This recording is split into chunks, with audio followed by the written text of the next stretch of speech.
What's happening, guys? After the Motorola Fire, it's time for the Motorola Fire XT. This device features an 800 MHz processor and an Adreno 200 GPU, which is pretty good for its price factor, which is only 12,500 rupees in the market.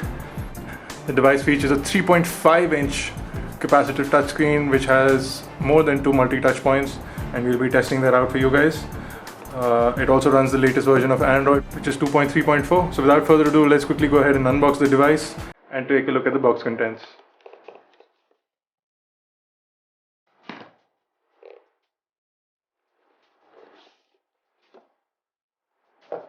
So this phone hasn't been opened, unlike the Motorola Fire. So this is the Fire XT. I'm going to put that aside for the time being and pull out the rest of the contents.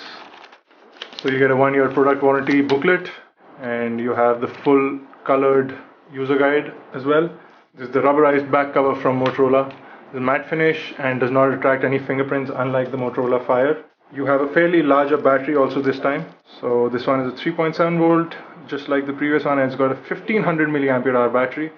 It's usually from 1500 to 1540 is what it's rated at, so it could easily give you a little bit more charge, which is about 40 milliamps. Hands-free kit, which has a push button to end and send calls, and you also have a microphone inline. No in-ear type earphones on this. Standard 3.5mm jack go on the device, and you also get an extra micro USB to USB data syncing cable, also used for charging as well. So more or less the same things in the box when you compare it to the Motorola Fire. Let's take a look at the device itself now.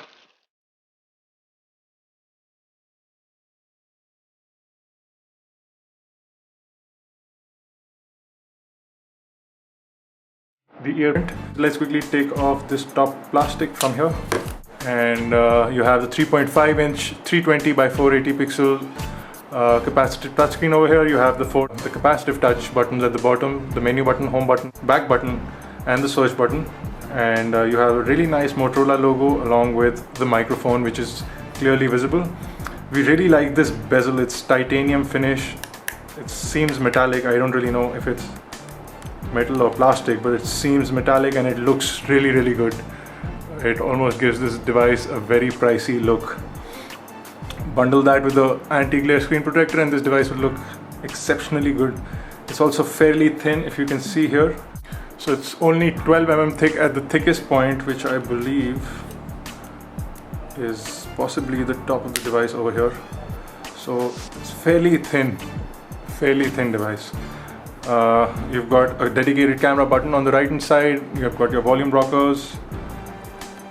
There's also a hole to attach a lanyard or a charm if you would like to do that. You have the power lock and unlock button up top, along with a centrally placed 3.5mm headphone jack. And on the left hand side you have the micro USB charging as well as data syncing port. And you have nothing on the bottom but a small little tab to pull out the back cover. On the back here, we believe is the LED flash along with a 5-megapixel autofocus camera, again behind these plastic covers. I'll get rid of those in just a moment. You have the loudspeaker at the bottom over here, and quickly remove the back cover. The back cover's got this rubberized lining so that it does not rattle. It was possibly loose and Motorola found an easy fix. Either way, it does not rattle because of that. And you have the battery, which I've inserted over here. I'm going to quickly get rid of that. You can see the SIM card slot and the included memory card, which is again a 2 GB micro SD card. You can expand your memory up to 32 GB. Let's quickly go ahead and power on the device. Since this device has an 800 MHz processor, it should run quite fast compared to the Motorola Fire, which started to lag as soon as we turned it on. And hopefully this will boot up faster as well. That took about 5 minutes to boot up the first time. Either way, while that boots up, I'm going to quickly do a size comparison. Here they are, the Fire and the Fire XT side by side. Let's talk about the thickness, more or less the same thickness. We really like the back cover on the Fire XT. As you can see, it's matte finish, no fingerprints whatsoever. On this you can already see fingerprints. I can add a couple more. Screen size, this is a 2.8-inch screen, again fingerprint friendly. This is a 3.5-inch screen, again fingerprint friendly.